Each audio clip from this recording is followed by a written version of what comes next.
بسم اللہ الرحمن الرحیم۔ محترم سامعین، رمضان المبارک کا مہینہ چل رہا ہے۔ مسلمان رمضان کے مہینے میں روزہ رکھتے ہیں۔ اللہ تبارک و تعالی نے قرآن مجید میں روزے کے مقصد کو بیان کیا ہے۔ سورہ بقرہ میں اللہ تبارک و تعالی نے ارشاد فرمایا، یا ایہا الذین آمنوا کتب علیکم الصیام کما کتب علی الذین من قبلکم لعلکم تتقون۔ اے ایمان والو، تم پر روزے فرض کیے گئے ہیں جس طرح تم سے پہلے لوگوں پر فرض کیے گئے تھے، تاکہ تم متقی بنو، تاکہ تم پرہیزگار بن جاؤ۔ سورہ بقرہ آیت نمبر 183 میں اللہ تعالیٰ روزے کے مقصد کو بیان کیا ہے۔ روزے کا مقصد یہ ہے کہ ہمارے اندر تقوی آئے۔ تو انشاءاللہ تقوی کے عنوان پر مواد فراہم کیا جائے گا۔ 5-6 چیزیں تقوی کے عنوان پر بتائی جائیں گی۔ نمبر 1، تقوی کسے کہتے ہیں۔ نمبر 2، تقوی کے لغوی و اصطلاحی معنی کیا ہیں۔ نمبر 3، تقوی کے فوائد۔ نمبر 4، تقوی کے درجات۔ نمبر 5، تقوی حاصل کرنے کے لیے کیا کرنا چاہیے۔ نمبر 6، نبی علیہ السلام اور صحابہ رضی اللہ عنہم میں کس درجے کا تقوی تھا، کیسے وہ اللہ سے ڈرا کرتے تھے۔ تو پہلی چیز، تقوی کی حقیقت کیا ہے، تقوی کی تعریف کیا ہے، تقوی کسے کہتے ہیں۔ آسان اور مختصر طور پر سمجھ لیں کہ تقوی کی حقیقت یہ ہے کہ دل میں اللہ تعالیٰ کا خوف اس کی عظمت کی وجہ سے پیدا ہو جائے اور اس کے مواخذے کی فکر پیدا ہو جائے، جس کے اثر سے زندگی میں دینی بیداری پیدا ہو جائے، تاکہ اللہ تعالیٰ سے غافل کرنے والی ہر چیز سے انسان بچ سکے۔ تقوی کی تعریف خود روایت میں موجود ہے۔ حضرت عمر رضی اللہ عنہ نے حضرت ابی بن کعب رضی اللہ عنہ سے تقوی کے تعلق سے سوال کیا ہے۔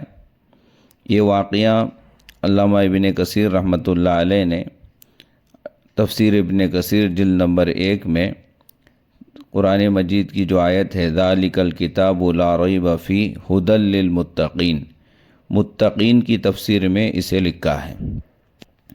حضرت ابی بن کعب رضی اللہ عنہ سے حضرت عمر رضی اللہ عنہ نے سوال کیا۔ حضرت عمر نے پوچھا حضرت ابی بن کعب سے، تقوی کی حقیقت کیا ہے، تقوی کسے کہتے ہیں۔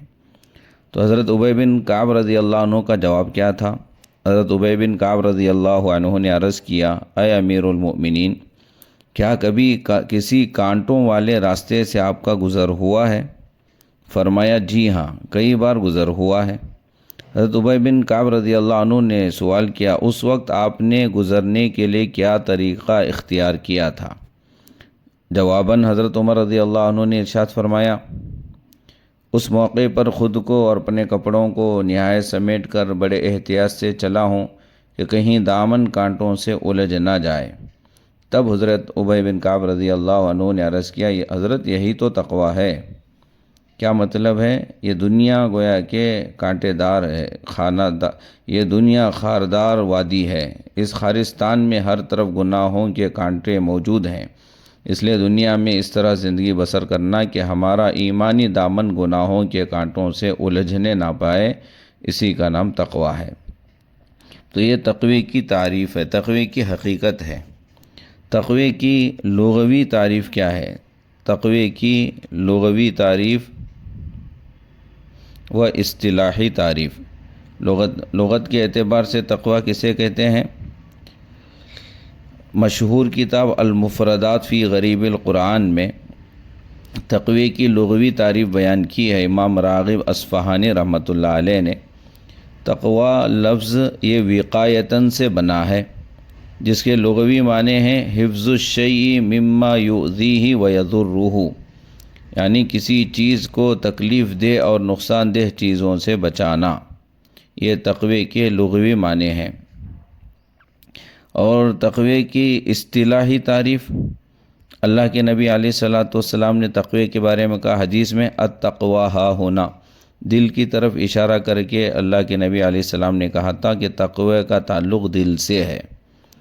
اصطلاح شرع میں تقوی کے معنی ہیں حفظ النفس اما یؤثم، انسان کا اپنی ذات کو ہر گناہ کے کام سے بچانا۔ ہر گناہ سے بچنے کا نام تقویٰ ہے۔ تمام منہیات سے پرہیز کرنے کا نام تقویٰ ہے۔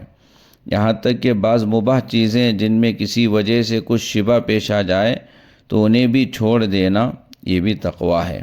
حدیث میں ہے، حضور صلی اللہ علیہ وسلم کا ارشاد ہے، مسلم شریف کی روایت ہے، ان الحلال بین و ان الحرام بین و بینہما مشتبہات، کہ حلال بھی واضح ہیں، حرام بھی واضح ہیں، اور ان دونوں کے درمیان مشتبہ چیزیں ہیں۔ لا یعلمہن کثیر من الناس، اکثر لوگ جنہیں جانتے نہیں ہیں۔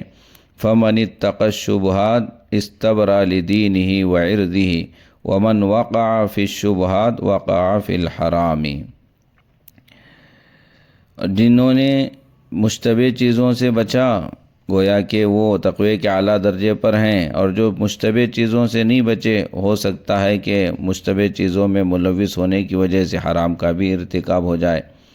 تو مشتبہ چیزوں سے بچنا یہ بھی تقویٰ ہے۔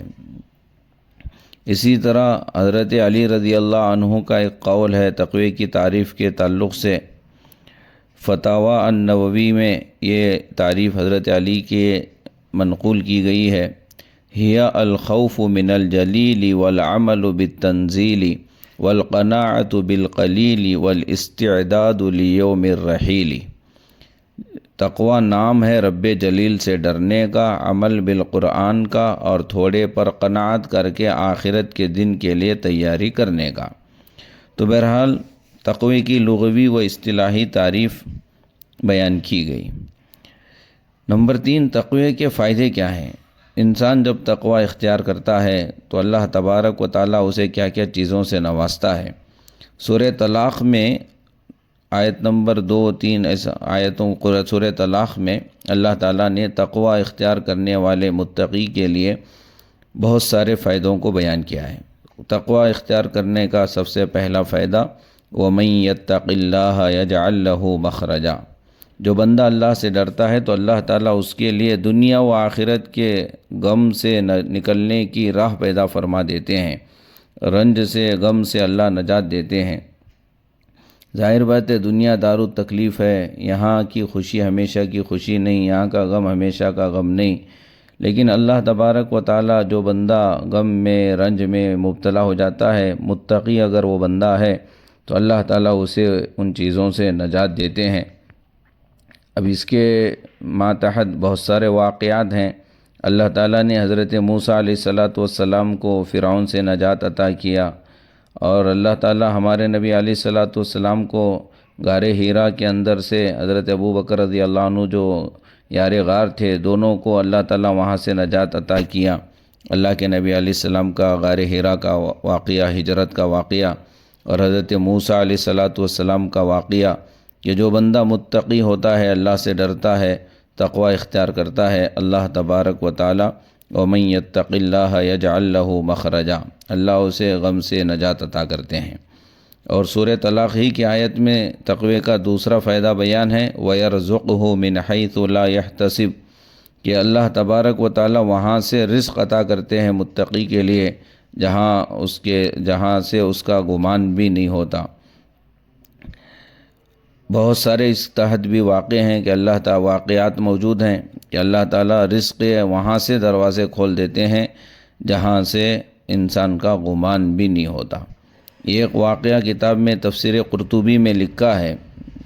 اسی آیت کے ذیل میں تفسیر قرطبی سورہ طلاق آیت نمبر 2-3 کے ذیل میں تفسیر قرطبی میں لکھا ہے، حضرت عوف بن مالک اشجعی رضی اللہ عنہ کا، کہ رسول اللہ صلی اللہ علیہ وسلم کے پاس آ کر انہوں نے عرض کیا اللہ کے رسول سے، میرے بیٹے سالم کو دشمنوں نے اغوا کر لیا ہے، اس کی والدہ کا رو رو کر برا حال ہو گیا ہے، اس کے علاوہ تنگ دستی بھی ہے، پریشانی ہے، فاقے کے شکار ہیں، آپ رہنمائی فرمائیے۔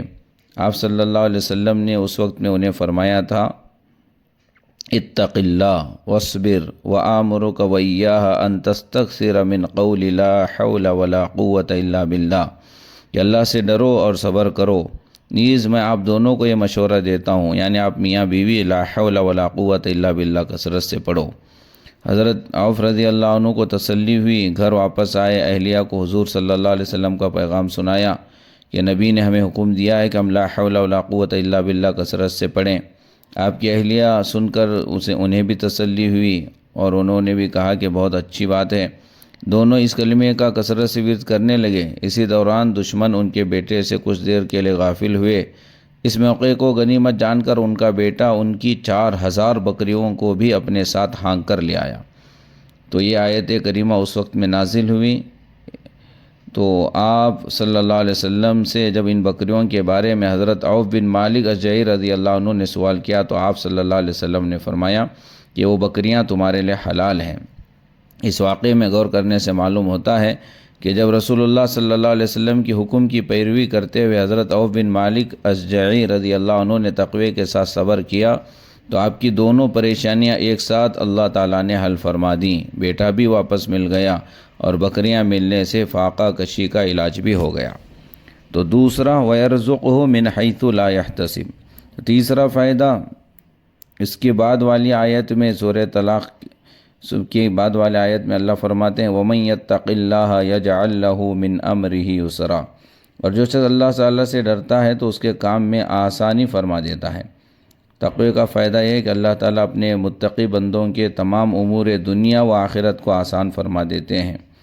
اور سورہ طلاق ہی میں تقوی کا چوتھا فائدہ بیان ہے وَمَن يَتَّقِ اللَّهَ يُكَفِّرْ عَنْهُ سَيِّئَاتِهِ وَيُعْظِمْ لَهُ أَجْرًا، جو شخص اللہ سے ڈرتا ہے اور اس کے چھوٹے گناہوں کو اس کے نام اعمال سے مٹا دیتا ہے، یعنی اللہ تبارک و تعالیٰ نام اعمال سے گناہوں کو مٹا دیتا ہے اور اجر و ثواب کو اس کے لیے بڑھا کر دیتا ہے۔ یہاں دو فائدے گویا کہ بیان ہیں، ایک اللہ تعالیٰ گناہوں کو مٹا دیتا ہے اور دوسرا اللہ تعالیٰ اجر بھی بڑھا دیتا ہے۔ اسی طرح دوسری جگہ سورہ مریم میں تقوی کا پانچواں فائدہ ہے ثم ننجی الذین اتقوا ونذر الظالمین فیہا جثیا، اللہ تبارک و تعالیٰ تقوی اختیار کرنے والوں کو نجات دیں گے، ظالموں سے اللہ تعالیٰ حفاظت کریں گے کہ اللہ تعالیٰ عذاب جہنم سے بچا لے گا، جہنم کے عذاب سے بچانے کا اللہ تعالیٰ نے وعدہ کیا ہے۔ یہ تقوی کا پانچواں فائدہ ہے۔ تقوی کا چھٹا فائدہ اللہ تبارک و تعالیٰ نے سورہ انفال میں فرمایا یا ایھا الذین آمنوا ان تتقوا اللہ یجعل لکم فرقانا ویکفر عنکم سیئاتکم ویغفر لکم واللہ ذو الفضل العظیم، اے ایمان والو اگر تم اللہ تعالیٰ کا تقوی اختیار کرو گے تو وہ تمہارے لیے حق و باطل میں فرق کرنے والی حجت و ہدایت مقرر فرما دے گا اور تمہارے دامن سے گناہوں کو مٹا دے گا اور تمہاری مغفرت فرما دے گا، اور اللہ تعالیٰ بڑے فضل والے ہیں۔ یہاں بھی 3 ضمنی فوائد بیان ہوئے۔ نمبر 1 یہ کہ اللہ تعالیٰ تقوی اختیار کرنے کی وجہ سے حق و باطل کے درمیان فرق کرنے کی صلاحیت عطا فرمائیں گے، اور اسی طرح اللہ تبارک و تعالی گناہوں کو معاف کرے گا اور مغفرت کرے گا۔ تقوی اختیار کرنے والوں کے لیے 7واں فائدہ یہ ہے کہ اللہ تبارک و تعالی متقیوں سے محبت کرتے ہیں۔ سورہ آل عمران میں اللہ نے فرمایا بلا من اوفا بعہدہ واتقى فإن اللہ يحب المتقین، ہاں جو اپنا وعدہ پورا کرے اور تقوی اختیار کرے تو بے شک اللہ تعالیٰ پرہیزگاروں سے محبت فرماتے ہیں۔ اللہ تعالیٰ کی محبت نصیب ہوتی ہے تقوی والوں کو، اللہ محبت کرتے ہیں۔ 8واں فائدہ یہ ہے کہ اللہ تعالیٰ تقوی والوں کے ساتھ ہیں، جیسا اللہ صبر کرنے والوں کے ساتھ ہیں اسی طرح متقیوں کے ساتھ بھی اللہ ہیں۔ سورہ توبہ میں ہے وَاعْلَمُوا أَنَّ اللَّهَ مَعَ الْمُتَّقِينَ، اور اسی طرح سورہ حدید میں وَهُوَ مَعَكُمْ أَيْنَمَا كُنْتُمْ وَاللَّهُ بِمَا تَعْمَلُونَ بَصِيرٌ، تو اللہ تعالیٰ متقیوں کے ساتھ ہیں۔ 9واں فائدہ یہ ہے کہ اللہ تبارک و تعالیٰ آسمان سے برکات نازل کرتے ہیں، اللہ تعالیٰ مسائل حل کرتے ہیں۔ سورہ اعراف میں وَلَوْ أَنَّ أَهْلَ الْقُرَىٰ آمَنُوا وَاتَّقَوْا، کہ یہ دیہات والے قریے والے ایمان لاتے اور تقوی اختیار کرتے لَفَتَحْنَا عَلَيْهِمْ بَرَكَاتٍ مِّنَ السَّمَاءِ، تو ہم ان کے لیے آسمان سے برکات نازل کرتے، برکات کے دروازے کھولتے، وَالْأَرْض، زمین اور آسمان دونوں سے برکات ان پر ہم برساتے نازل کرتے۔ اسی طرح 10واں فائدہ یہ ہے کہ اللہ تعالیٰ دنیا اور آخرت کی خوش نصیبی حاصل ہوتی ہے متقیوں کے لیے۔ قرآن میں سورہ یونس میں آیت نمبر 63-64 میں اللہ نے کہا الذین آمنوا وکانوا یتقون لہم البشریٰ فی الحیات الدنیا وفی الآخرہ، دنیا میں بھی ان کے لیے خوشخبریاں ہیں اور آخرت میں بھی خوشخبریاں ہیں، کن کے لیے؟ جو ایمان والے ہیں اور متقی ہیں۔ اور بھی بہت سارے اللہ تبارک و تعالیٰ نے تقوی اختیار کرنے والوں کے تقوی اختیار کرنے کے فائدے بیان کیے ہیں۔ یہ تقوی اختیار کرنے سے علم دین بھی حاصل ہوتا ہے، سورہ بقرہ ہی میں ہے واتقوا اللہ ویعلمکم اللہ، اور اسی طرح اللہ تبارک و تعالیٰ تقوی اختیار کرنے والوں کے اعمال قبول کرتے ہیں، انما یتقبل اللہ من المتقین، سورہ مائدہ میں ہے۔ اور اللہ تبارک و تعالیٰ بہت سارے فائدے ہیں تقوی اختیار کرنے والوں کے لیے، نعمتیں ہیں، جنت باغات ہیں، چشمے ہیں، ان المتقین فی جنات وعیون۔ تو تقوی اختیار کرنے کے بے شمار فائدے ہیں۔ اس کے بعد تقوی کے درجات کیا ہیں؟ تقوی کے 3 درجات علماء نے کتاب میں لکھے ہیں۔ تقوی کا پہلا درجہ، سب سے پہلا درجہ تقوی کا یہ ہے کہ انسان بندہ کفر اور شرک سے بچ جانا، یہ ادنا درجہ ہے، کہ انسان کفر اور شرک سے بچے۔ وَأَلْزَمَهُمْ كَلِمَةَ التَّقْوَى وَكَانُوا أَحَقَّ بِهَا وَأَهْلَهَا، سورہ فتح میں اللہ نے فرمایا انہیں کلمہ تقوی پر مستحکم فرما دیا اور وہ اسی کے زیادہ مستحق تھے اور اس کے اہل بھی تھے۔ علامہ قرطبی رحمۃ اللہ علیہ نے اس آیت کی تفسیر میں متعدد صحابہ کرام اور تابعین کے حوالے سے نقل کیا ہے کہ کلمہ تقوی سے مراد کلمہ شہادت ہے، جس کا دل و زبان سے اقرار کر کے بندہ ایمان لاتا ہے اور شرک و کفر سے بچتا ہے۔ تفسیر قرطبی سورہ فتح کی اس آیت کے تحت میں علامہ قرطبی نے یہ لکھا ہے۔ اسی طرح گلدستہ تفاسیر جلد نمبر 1 صفحہ نمبر 49 میں لکھا گیا ہے، حضرت معاذ بن جبل رضی اللہ عنہ فرماتے ہیں کہ متقی وہ قوم ہے جو شرک اور بت پرستی سے بچتی ہے اور خالص اللہ تعالیٰ ہی کی عبادت کرتی ہے۔ تو تقوی کا ادنا درجہ یہ ہے کہ انسان کفر سے، شرک سے بچے۔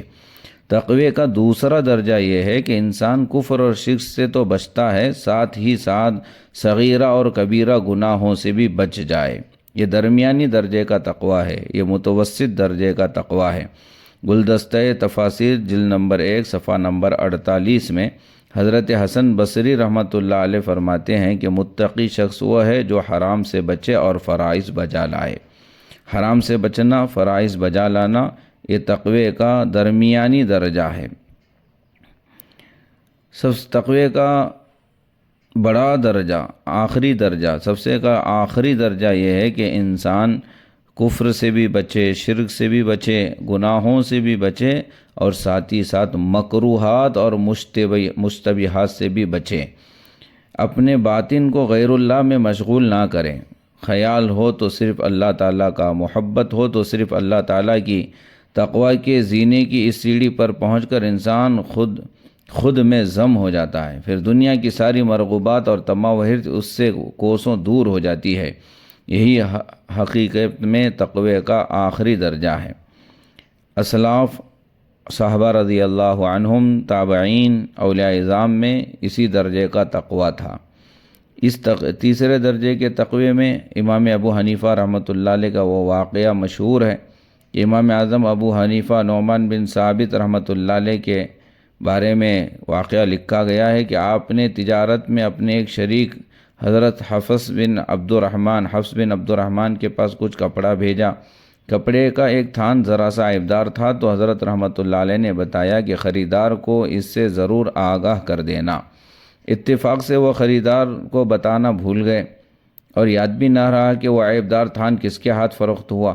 امام صاحب رحمۃ اللہ علیہ کو جب معلوم ہوا تو بہت افسوس کا اظہار فرمایا، پھر اسی پر اکتفا نہیں کیا بلکہ سارے تھانوں سے حاصل ہونے والی قیمت صدقہ کر دی، جس کی رقم 30,000 درہم یعنی چاندی کے سکے تھی۔ کیوں صدقہ کر دی؟ تاکہ مشتبہ مال سے مکمل اجتناب ہو۔ تقوی کا اعلیٰ درجہ ہے کہ مشتبہ چیزوں سے بھی اکابرین اسلاف بچا کرتے تھے۔ یہ واقعہ کتابوں کی درسگاہ نامی کتاب میں یہ واقعہ ہے، صفحہ نمبر 52 میں، اور بھی بہت سارے علماء نے اس واقعے کو لکھا ہے۔ تو یہ تقوی کا آخری درجہ ہے۔ کہ مشتبہ چیزوں سے، مکروہات سے بھی بچنا۔ تقویٰ کیسے حاصل ہوگا؟ تقویٰ حاصل کرنے کے لیے کیا کرنا چاہیے؟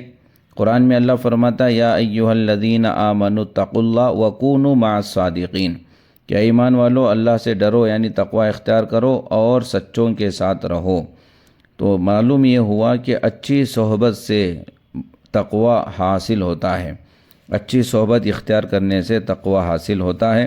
تو پہلی چیز تقویٰ حاصل کرنے کے لیے صحبت اچھوں کی اختیار کرنا، اللہ والوں کی صحبت اختیار کرنا، علماء کی، حفاظ کی، دینداروں کی، داعیوں کی صحبت اختیار کرنا، مسجد میں رہنا، بری صحبت سے اپنے آپ کو بچانا۔ حدیث میں آتا ہے اللہ کے نبی علیہ الصلاۃ والسلام نے ارشاد فرمایا مثل الجلیس الصالح والجلیس السوء کمثل صاحب المسک وکیر الحداد لا يعدمك من صاحب المسك اما تشتری او تجد ریحہ وکیر الحداد یحرق بدنك او ثوبك او تجد منه ریحا خبیثا۔ بخاری شریف کی حدیث ہے کہ اللہ کے نبی علیہ السلام نے اچھے اور برے ہم نشیں کی مثال مشک بیچنے والے اور لوہار کی بھٹی کی سی دی ہے۔ مشک بیچنے والے ہم نشیں سے یا تو آپ خوشبو خریدو گے یا کم از کم خوشبو محسوس ضرور کرو گے، جبکہ لوہار کی بھٹی یا تو کپڑے کو جلا دے گی یا بدن کو جلائے گی، یا پھر بدبو سے تو جائے فرار ہے ہی نہیں۔ تو بہرحال تقویٰ حاصل ہوتا ہے، تقویٰ آتا ہے زندگی میں اچھی صحبت سے، بری صحبت سے بچنے سے۔ نمبر 2، تقویٰ حاصل کرنا ہے تو پھر اپنے آپ کو حرام چیزوں سے جیسے بچاتے ہیں، حرام غذا سے بھی بچانا پڑے گا۔ اللہ تعالیٰ نے سورہ مومنون میں رسولوں سے کہا یا ایھا الرسل کلوا من الطیبات واعملوا صالحا انی بما تعملون علیم۔ تو معلوم ہوا کہ اعمال صالحہ اگر زندگی میں آنا ہے تو پھر حلال رزق کا کھانا ضروری ہے۔ حلال رزق اگر پیٹ میں نہیں جائے گا تو پھر تقویٰ کبھی بھی حاصل نہیں ہوگا۔ تو تقویٰ حاصل کرنے کے لیے اچھی صحبت کا اختیار کرنا، تقویٰ حاصل کرنے کے لیے حرام غذا سے پرہیز کرنا۔ اب آخر میں یہ بتایا جائے گا کہ اللہ کے نبی علیہ الصلاۃ والسلام اور صحابہ رضی اللہ عنہم میں اللہ کا ڈر کتنا تھا۔ حدیث میں آتا ہے، ترمذی شریف کی حدیث ہے، جلد نمبر 2 صفحہ نمبر 165 میں حضرت عبداللہ بن عباس رضی اللہ عنہما سے روایت ہے کہ حضرت ابو بکر رضی اللہ عنہ نے حضور صلی اللہ علیہ وسلم سے عرض کیا کہ یا رسول اللہ، آپ پر بڑھاپا جلد آ گیا۔ آپ صلی اللہ علیہ وسلم نے ارشاد فرمایا کہ مجھے سورہ ہود، سورہ واقعہ، سورہ مرسلات، سورہ عما یتساءلون اور سورہ تکویر نے بوڑھا کر دیا۔ رسول اللہ صلی اللہ علیہ وسلم پر اللہ کا خوف اتنا تھا کہ ان صورتوں میں قیامت کا منظر ہے، تو حضرت نبی علیہ السلام فرما رہے ہیں حضرت ابو بکر سے کہ ان سوروں نے مجھے بوڑھا کر دیا۔ یہ نبی علیہ السلام کا خوف ہے۔ دوسری حدیث ہے مسلم شریف کی جلد نمبر 2 صفحہ نمبر 377، حضرت جابر جس کے راوی ہیں، رسول اللہ صلی اللہ علیہ وسلم نے فرمایا تم میں سے کسی کا عمل اس کو جنت میں نہ لے جا سکے گا اور نہ دوزخ سے بچا سکے گا، اور میرا بھی یہی حال ہے مگر اللہ کی رحمت اور فضل و کرم سے۔ رسول اللہ صلی اللہ علیہ وسلم کا یہ ارشاد کہ میں بھی اپنے عمل اور اپنی عبادت سے نہیں بلکہ اللہ کے رحم و کرم ہی سے جنت میں جا سکوں گا، آپ کے دل کے خوف اور خشیت کی کیفیت کا اندازہ کرنے کے لیے کافی ہے۔ اسی طرح حضرت ابو بکر رضی اللہ عنہ کا خوف، جو اللہ کا خوف جو دل میں تھا، مشہور ہے۔ تاریخ الخلفاء اور اسی طرح حکایات صحابہ، حیات الصحابہ، ان میں یہ واقعہ ہے، فضائل اعمال وغیرہ میں بھی حضرت ابو بکر رضی اللہ عنہ اللہ کے ڈر اور قیامت کے خوف اور آخرت کے تصور سے اس قدر روتے تھے کہ روتے روتے ان کی آنکھوں کی پتلیوں کا رنگ بدل گیا تھا، چہرے پر آنسو بہنے کی وجہ سے 2 نیلگوں خط سے پڑ گئے تھے۔ کبھی فرماتے کاش میں کوئی درخت ہوتا جو کاٹ دیا جاتا، کبھی فرماتے کاش میں کوئی گھاس ہوتا کہ جانور اس کو کھا لیتے، کبھی فرماتے کاش میں کسی مومن کے بدن کا بال ہوتا۔ ایک مرتبہ ایک باغ میں تشریف لے گئے اور ایک جانور کو بیٹھا ہوا دیکھ کر ٹھنڈا سانس لیا اور فرمایا کہ تو کس قدر لطف ہے کہ کھاتا پیتا ہے، درختوں کے سائے میں پھرتا ہے، اور آخرت میں تجھ سے کوئی حساب و کتاب نہیں، کاش ابو بکر بھی تجھ جیسا ہوتا۔ تو یہ حضرت ابو بکر رضی اللہ عنہ کا اللہ سے ڈرنا ہے۔ حیات الصحابہ ہی میں، حیات الصحابہ عربی جلد نمبر 2 صفحہ نمبر 255 میں حضرت عمر رضی اللہ عنہ کا جو اللہ سے ڈرنے کا واقعہ ہے وہ بھی اسی طرح کا ہے کہ حضرت عمر رضی اللہ عنہ کا دل ہر وقت خشیت الہی اور فکر آخرت سے معمور رہتا تھا۔ بسا اوقات ایک تنکا ہاتھ میں لے لیتے اور فرماتے کاش میں گھاس کا یہ تنکا ہوتا، کبھی فرماتے کاش میری ماں مجھے جنا ہی نہ ہوتا۔ اسی طرح حضرت حسن رضی اللہ عنہ کا بیان ہے کہ ایک دن حضرت عمر رضی اللہ عنہ نماز پڑھ رہے تھے، جب اس آیت پر پہنچے ان عذاب ربک لواقع ما له من دافع، بلا شبہ تیرے رب کا عذاب واقع ہو کر رہے گا، اسے کوئی ٹالنے والا نہیں۔ اس آیت کو پڑھ کر اس قدر روئے کہ آنکھیں سوج گئیں۔ 20 دن تک لوگ عیادت کے لیے آتے تھے۔ یہ واقعہ بھی حیات الصحابہ ہی میں، عربی حیات الصحابہ جلد نمبر 2 صفحہ نمبر 260 میں موجود ہے۔ تو حضرت عمر رضی اللہ عنہ کا اور ایک واقعہ ہے، وفات کے وقت خوف الہی سے رونے لگے۔ حضرت ابن عباس نے کہا اے امیر المومنین آپ کو بشارت ہو، جب رسول اللہ صلی اللہ علیہ وسلم دنیا سے تشریف لے گئے تو وہ تو آپ سے راضی تھے، اب آپ دنیا سے رخصت ہو رہے ہیں تو سب مسلمان آپ سے خوش ہیں۔ آپ نے فرمایا کہ تم مجھے دھوکے میں ڈالنا چاہتے ہو، واللہ آنے والی منزل اتنی سخت ہے، اگر میرے پاس مشرق و مغرب کے خزانے ہوں اور ان کے فدیے اور بدلے میں جان چھڑا سکوں تو اس سودے کو ارزاں اور سستا سمجھوں گا۔ یہ واقعہ اسد الغابہ جلد نمبر 3 صفحہ نمبر 677 میں موجود ہے۔ تو حضرت عمر فاروق رضی اللہ عنہ کا یہ خوف تھا۔ اسی طرح حضرت ابو عبیدہ بن جراح رضی اللہ عنہ فرماتے ہیں کاش میں مینڈا ہوتا، میرے گھر والے مجھے ذبح کرتے، پھر میرا گوشت کھا لیتے اور میرا شوربہ پی لیتے۔ یہ حضرت ابو عبیدہ بن جراح رضی اللہ عنہ کا خوف خدا ہے۔ یہ بھی حیات الصحابہ جلد نمبر 3 صفحہ نمبر 255 میں موجود ہے۔ اسی طرح حیات الصحابہ ہی جلد نمبر 3 صفحہ نمبر 255 ہی میں حضرت عمران بن حسین رضی اللہ عنہ کا قول ہے، وہ فرماتے ہیں کاش میں ایک ٹیلے پر پڑی ہوئی راکھ ہوتا جسے آندھی اڑا لے جاتی۔ حیات الصحابہ ہی میں حضرت شداد بن اوس انصاری رضی اللہ عنہ کا واقعہ ہے، جب بستر پر لیٹتے تو کروٹیں بدلتے رہتے اور ان کو نیند نہ آتی، وہ یوں فرماتے اے اللہ جہنم نے میری نیند اڑا دی ہے، پھر کھڑے ہو کر نماز شروع کر دیتے اور صبح تک نماز میں مشغول رہتے۔ تو حضرات صحابہ رضی اللہ عنہم میں اللہ تبارک و تعالیٰ کا بہت زیادہ خوف تھا۔ حیات الصحابہ میں اور بھی بہت سارے واقعات ہیں۔ اللہ تعالیٰ سے دعا ہے اللہ تبارک و تعالیٰ ہمیں روزے کا مقصد جو تقویٰ ہے وہ صحیح معنوں میں حاصل ہونے کی توفیق نصیب فرمائے، روزے کا مقصد ہمیں حاصل ہو جائے۔ جو احباب ابھی تک ہمارا یوٹیوب چینل سبسکرائب نہیں کیے ہیں سبسکرائب کریں، ساتھ دیں، دعا کریں اللہ تعالیٰ یہ کام ہمارے سے لیتا رہے۔ آمین وآخر دعوانا الحمدللہ رب العالمین۔